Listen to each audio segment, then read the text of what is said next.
There are things the Church permits to be spoken of with full seriousness, and there are things that saints witnessed which the world was never fully prepared to hear. What Jacinta Marto saw was not a vision meant to comfort. It was a wound, a revelation carved into the soul of a child so small that she could barely reach the windowsill.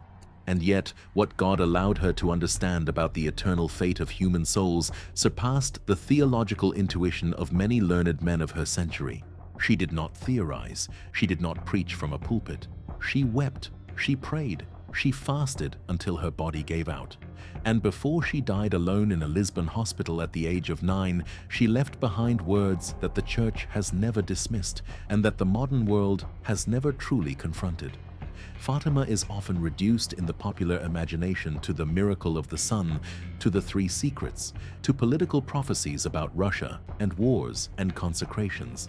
But something quieter and more devastating runs beneath the surface of that apparition.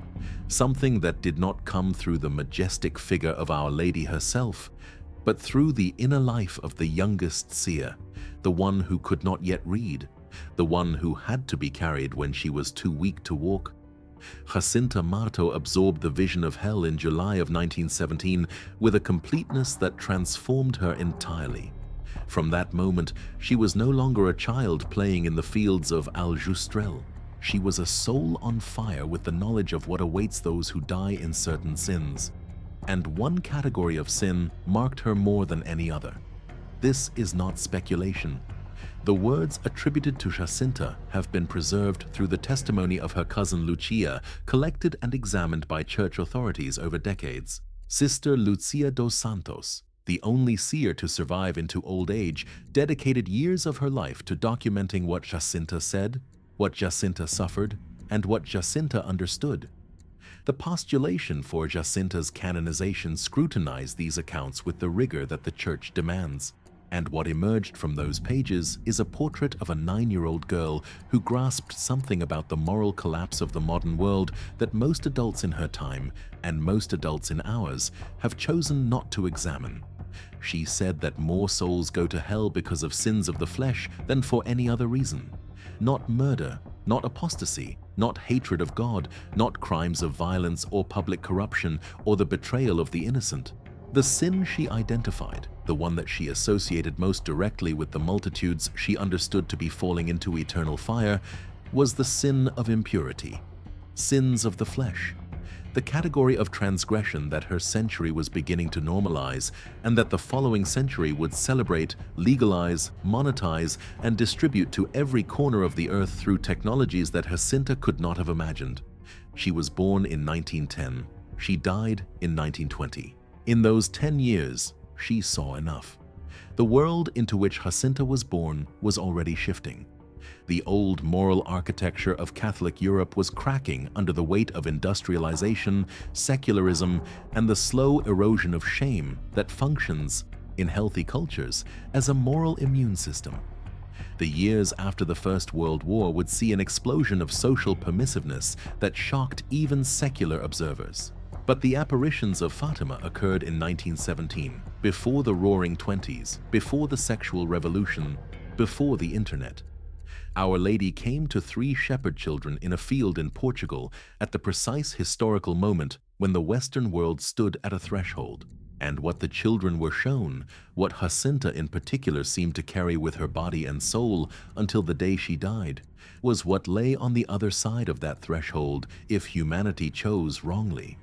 If you feel the weight of what this child witnessed, if something in what she said strikes you as a warning meant not only for 1917 but for right now, write the words, "Jacinta, pray for us," in the comments below. Not as a gesture, as a prayer, as an acknowledgement that what she suffered to understand has something to say to the world we are living in today. The vision of hell that the 3 children received on July 13, 1917, was described by Lucia in her memoirs with a precision that leaves no room for poetic softening. They saw a sea of fire.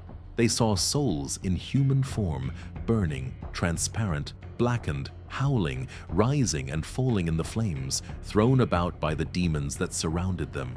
Lucia wrote that the vision lasted only a moment, but that the terror of it was so absolute that had Our Lady not promised them heaven, they would have died of fear on the spot.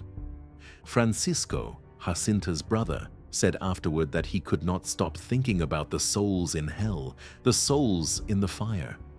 Jacinta said nothing at first. She went pale and silent, but in the days and weeks that followed, she began to speak. And what she said revealed a mind already grappling with questions of proportion, of cause, of why. What Jacinta understood, and what she articulated in the simple and unguarded language of a child, was not a theological abstraction. It was a pastoral alarm. The souls she had seen in hell were not faceless symbols. They had been people. People who had lived, made choices, followed desires, and died in a condition from which no rescue was possible. And the sin that Jacinta connected most persistently to that vision was one that her culture, even in its most traditional Catholic form, treated as a private matter.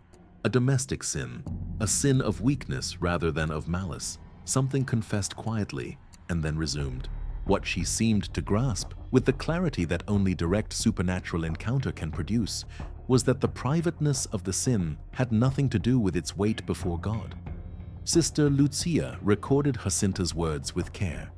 In her memoirs and in her letters, she preserved specific statements that Jacinta made in the final years of her short life, during the period when illness had already begun to hollow out her small body and the mystical intensity of her inner life had reached its peak. Jacinta spoke of fashions that would offend God gravely. She spoke of the sins of the flesh with a directness that embarrassed some of the adults around her. She spoke of marriages being destroyed. She spoke of the family as a target. She said that certain sins of impurity would bring more souls to hell than any other cause. These were not casual remarks made in passing. They came from a child who fasted voluntarily on bread and water, who gave away her food to the poor while going hungry herself, who pressed rough rope against her skin as penance, who spent hours kneeling in prayer for sinners she would never meet. The penances Jacinta performed specifically for sinners of impurity are documented and were known to those around her. She had seen where those souls were going. She had been shown the destination. And she could not rest.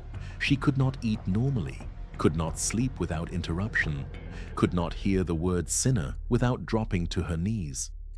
The adults who knew her in those final months in Lisbon, the sisters at the orphanage, the doctors who attended to her, observed a child whose suffering had a quality they could not explain by illness alone. She was carrying something. She had been entrusted with a knowledge that burned inside her and that she spent every remaining day of her life trying to translate into reparation. This is what is so easily lost when Fatima gets reduced to its most dramatic elements. The secrets, the miracle, the prophecies about nations and wars, all of that is real and important. But the interior life of Jacinta Marto is where Fatima becomes intimate, where it stops being history and starts being a confrontation with the present moment. Because the sins she identified were not the sins of her century alone. They were the exact blueprint of what the following century would construct on an industrial scale. The commercialization of the human body, the separation of physical intimacy from marriage and from God, the normalization of desire without covenant, the entertainment of sin as recreation, the distribution of images that in any previous Catholic civilization would have been understood as weapons against the soul. Jacinta did not name the internet.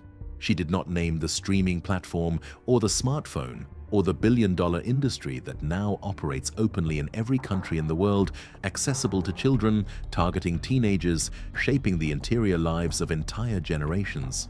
She named the sin. And the sin found its instruments later, with a thoroughness and a reach that no previous civilization had made possible. What she wept over in 1919 in a Lisbon hospital bed has now been piped into the pockets of billions of human beings and accepted as a feature of modern life so unremarkable that to object to it publicly marks one as strange. The Church has never changed her position on this. That consistency is itself a form of testimony. Through every cultural revolution, through every redefinition of human sexuality that the modern world has proposed and celebrated, The Church has held the same line that Jacinta's weeping seemed to trace in the air around her. Not because the Church is repressive or afraid of the human body, but because the Church understands what the human body is. It is not raw material for pleasure. It is not a product. It is the temple of a soul created for eternity, and what is done with the body carries eternal consequences. This is precisely what the vision of hell was meant to communicate. Choices made in time become conditions in eternity. There is no version of the faith that removes that weight. If this channel has helped you see the faith with greater seriousness, take a moment now to like this video and subscribe to Divine Echo. Every subscription makes it possible to continue bringing these stories to people who need to hear them, people who are searching, people who were never told that the saints witnessed things that still apply to the world they are living in right now. Jacinta was beatified in 2000 alongside her brother Francisco by Pope John Paul II. She was canonized in 2017 by Pope Francis on the 100th anniversary of the apparitions. The Church looked at her life, her testimony, her documented mystical experience, and her heroic virtue, and confirmed what those who knew her had already understood. This was not an ordinary child. This was a soul chosen to receive a warning and to transmit it, at the cost of her own body, to a world that would spend the following century doing precisely what she had begged it not to do. Her words about impurity were not the fearful projections of a sheltered child who misunderstood the world. They were the direct response of a child who had been shown the world as God sees it and who could not look away. What happened to Jacinta in those final months in Lisbon is one of the most quietly devastating accounts in the entire history of Fatima. She had been separated from Lucia. Francisco had already died in April of 1919, taken by the influenza epidemic that swept through Europe after the war. Jacinta, already weakened, already carrying the physical toll of years of voluntary penance and illness, was brought to Lisbon for medical treatment that everyone involved seemed to understand would not save her. She had been told by Our Lady that she would die alone, not at home, not surrounded by family, alone, in a hospital, in a city she did not know. And she accepted it. She accepted it the way she had accepted everything since July of 1917, with a completeness of surrender that the adults around her found impossible to fully absorb. She was admitted to the hospital of Dona Estefania in Lisbon in January of 1920. She had an abscess on her left side, tuberculosis of the lung, and a condition so advanced that the doctors who examined her were surprised she had survived as long as she had. She underwent surgery without anesthesia on at least one occasion, a detail preserved in the accounts of those who attended her. And she bore it in a silence that the medical staff noted with unease. She was 9 years old. She did not scream. She had offered it. She knew exactly what she was doing and for whom she was doing it. In those final weeks, she continued to speak. The nurse who cared for her and the priest who visited her preserved fragments of what she said. She spoke of the sins that destroy families. She spoke again of impurity, of fashions that lead souls away from God, of the need for modesty as something serious and not merely cultural. She spoke of the sadness of Our Lady. She said that Our Lady was very sad because the people who were offending God were so many, and that the sins that brought her the most grief were the sins of the flesh. These were not reconstructed later for effect. They were written down by people who were present, who had no reason to embellish the words of a dying child, and who were themselves shaken by the clarity with which she spoke. She died on the night of February 20th, 1920. She had told the priest the day before the exact moment she would die. She died as she had been told she would, alone, without any family member beside her, in a hospital room in Lisbon. She was 9 years and 10 months old. The world that buried her in 1920 did not yet know what was coming. The decades that followed would bring precisely the moral unraveling that she had identified with such specificity. The separation of sexuality from its sacred meaning accelerated through the 20th century with a momentum that reshaped law, culture, art, medicine, and the inner lives of entire generations. What began as a loosening became a dismantling. What was once understood as a boundary became reframed as a repression. and the technology that arrived in the final decades of that century made accessible to anyone with a screen a volume of moral corruption that no previous civilization had been capable of producing or distributing. What Jacinta wept over in a hospital bed in 1920 became, by the early 21st century, one of the most normalized features of daily human life on Earth. This is the warning that Fatima carries beneath its more celebrated layers. Not only the geopolitical prophecies, not only the secrets and their interpretations. Beneath all of that is the testimony of a child who was shown where human souls were going, who identified the primary cause with a precision that history has only confirmed, and who spent every remaining day of her life in reparation for sins she had never committed. That is the measure of what she understood. You do not fast for sins you consider trivial. You do not die slowly in a hospital in a foreign city, offering every breath as penance for something you believe the world can afford to ignore. The question her life poses is not historical. It is not theological in the abstract. It is personal. It is directed at the person watching this video, living in this century, holding this screen.